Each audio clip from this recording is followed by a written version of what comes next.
राजद प्रत्याशी दिलीप सिंह ने जनता से अपील की कि वे उन्हें वोट दें ताकि गोपालगंज में एक नई और विकासोन्मुखी राजनीति की शुरुआत हो सके। उन्होंने कहा कि वे सिर्फ चुनाव लड़ने नहीं आए हैं, बल्कि क्षेत्र की सेवा और तरक्की के लिए प्रतिबद्ध हैं। डबल इंजन का सरकार है, बावजूद बरौली को कितना उपेक्षित रखने का काम हुआ है। रतनसराय रेलवे स्टेशन हो या माझा रेलवे स्टेशन हो, कोई भी बड़ी गाड़ियों का ठहराव नहीं होता है। अगर वहां पर बड़ी दूरी की ट्रेन अगर चलती रतनसराय में ठहरा होता तो उसमें सभी जाति, धर्म, समुदाय और सभी पार्टी के लोग जो समर्पित है सबको लाभ मिलता है, लेकिन ऐसा हुआ नहीं है। उन्होंने बताया कि अब की बार विकास के मुद्दे पर, सरकारी नौकरी के मुद्दे पर, महंगाई के मुद्दे पर, बेरोजगारी के मुद्दे पर, महिलाओं को आत्मनिर्भर बनाने के मुद्दे पर, अब की बार का बरौली में औद्योगिक क्षेत्र की स्थापना के मुद्दे पर, पलायन को रोकने के मुद्दे पर, IT हब और एजुकेशनल हब बरौली को बनाने के मुद्दे पर अब की बार चुनाव हो रहा है। और अब की बार निश्चित रूप से बरौली में बदलाव होगा और यहाँ और बिहार में भी बदलाव होगा। हमारे नेता तेजस्वी यादव जी मुख्यमंत्री बनेंगे और एक बेहतर बिहार, बेहतर बरौली, शिक्षित बरौली बनेगा।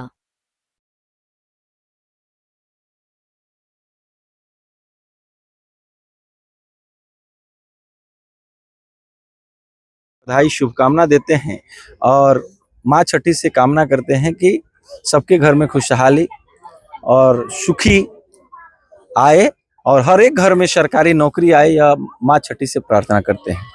क्या मुद्दा होगा इस बार चुनावी मैदान में? हर लोग विकास की बात कर रहे हैं। देखिए, 20 साल से जो लोग हैं और कहते हैं डबल इंजन का सरकार है, आप देख लीजिएगा बरौली को कितना उपेक्षित रखने का काम हुआ है। चाहे आप रतनसराय रेलवे स्टेशन हो या माझा रेलवे स्टेशन हो, कोई भी बड़ी गाड़ियों का ठहराव नहीं होता है।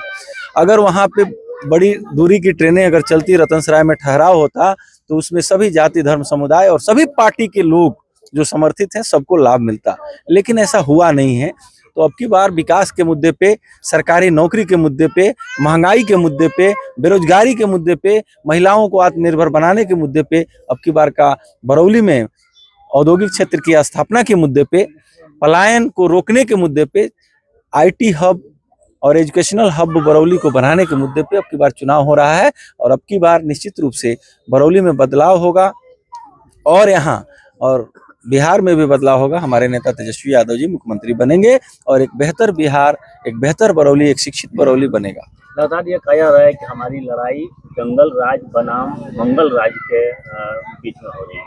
इसे किस तरह? देखिए, वो लोग बात बनाने में मास्टर हैं, वो लोग के बात का क्या कीजिएगा। गरीबों का राज अगर जंगल राज है तो वो लोग मुबारक हो। शोषित, दलित, वंचित समाज का राज अगर वंचित है, जंगल राज है तो जंगल राज है। विकास की बात होनी चाहिए, मुद्दे की बात होनी चाहिए, लोगों को भरमाने की बात नहीं होनी चाहिए।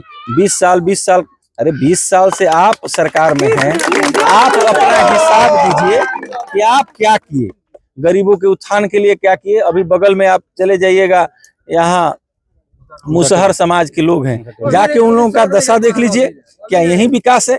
तो देखिए, निश्चित रूप से हमारे नेता तेजस्वी यादव जी का कभी भी आप बयान सुनिएगा, किसी के बारे में नहीं बोलते हैं। और अभी तो आपको बोले रतनसराय स्टेशन पे अगर लंबी दूरी की ट्रेन अगर रुक जाए, माझा स्टेशन पे रुक जाए, तो क्या सभी दल के लोग उस पर नहीं चढ़ेंगे? तो सभी लोगों से अपील करते हैं कि जाति, धर्म, समुदाय, संप्रदाय से ऊपर उठ के अब की बार विकास के नाम पे वोट करिए और तेजस्वी जी को मुख्यमंत्री बनाइए। 5 साल बेहतर बिहार बनेगा। शिवराज सिंह चौहान आए थे, उन्होंने राजद का फुल फॉर्म बता दिया। हम कह रहे हैं विकास, विकास। वो लोग सिर्फ नफरत फैलाना जानते हैं, देश को जलाना जानते हैं। और अंग्रेज जब भारत पे शासन किए थे तो उनका नीति था डिवाइड एंड रूल, फूट डालो शासन करो। उसी के तर्ज पे भारतीय जनता पार्टी और NDA के लोग चल रहे हैं और समाज को तोड़ने का काम कर रहे हैं। हम लोग गांव में रहते हैं, हम लोग आपस में सभी लोग भाई भाई हैं, एक दूसरे के सुख दुख में काम आते हैं और ये लोग सिर्फ मुद्दे से भटकाना चाहते हैं। अगर सड़क होगा तो उस सड़क पे सभी लोग चलेंगे, अगर यहाँ पे रोजगार की व्यवस्थाएं होगी, सभी जाति, धर्म, समुदाय के लोगों को रोजगार मिलेगा। अगर ट्रेनें अगर यहाँ से मिल जाए तो ट्रेन भी सभी लोगों उससे उसका लाभ उठा सकते हैं। क्या अपील होगी?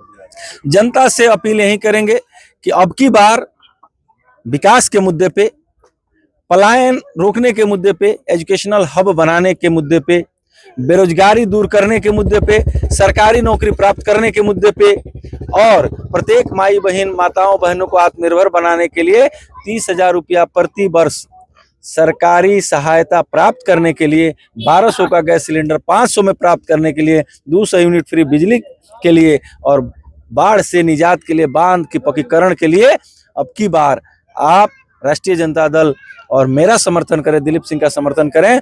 हम लोग एक बेहतर बरौली बनाएंगे, एक बेहतर बिहार बनाएंगे। और आप देखिएगा कि जब हमारे नेता 17 महीने के लिए उप मुख्यमंत्री थे तो थावे को पर्यटक स्थल बनाने के लिए 100 करोड़ की राशि देने का काम किए। आप गोपालगंज का मॉडल सदर अस्पताल देख लीजिए, हमारे नेता तेजस्वी यादव जी का दिया हुआ है। बरौली का जो अस्पताल है वो भी हमारे नेता तेजस्वी यादव जी का दिया हुआ है। जजमा में ट्रामा सेंटर है वो भी हमारे नेता तेजस्वी यादव जी का दिया हुआ है। तो निश्चित रूप से हम लोग विकास की बात करते हैं। उस समय पे अस्पतालों की व्यवस्था मिशन 60 के तहत काफ़ी सुधार हुआ। टूरिज्म पॉलिसी बना, जो खिलाड़ी मेडल लाओ नौकरी पाओ के तरफ पे स्पोर्ट्स पॉलिसी बना, बहुत सारे पॉलिसी बने और लोगों को रोजगार और स्वरोजगार से जोड़ने के लिए उद्यमी योजना के तहत 10 लाख पूरे बिहार में 10 लाख युवाओं को 10 लाख रुपया राशि देने का काम हमारे नेता तेजस्वी यादव जी किए, जिसमें 5 लाख रुपया अनुदान था और 5 लाख रुपया आसान किस्तों में शून्य ब्याज दर पे देने का काम हमारे नेता तेजस्वी यादव जी किए थे। और 10 लाख पूरे बिहार में युवा जो हैं वो स्वरोजगार से जुड़े। लेकिन वो लोग तो कहते हैं कि ये उप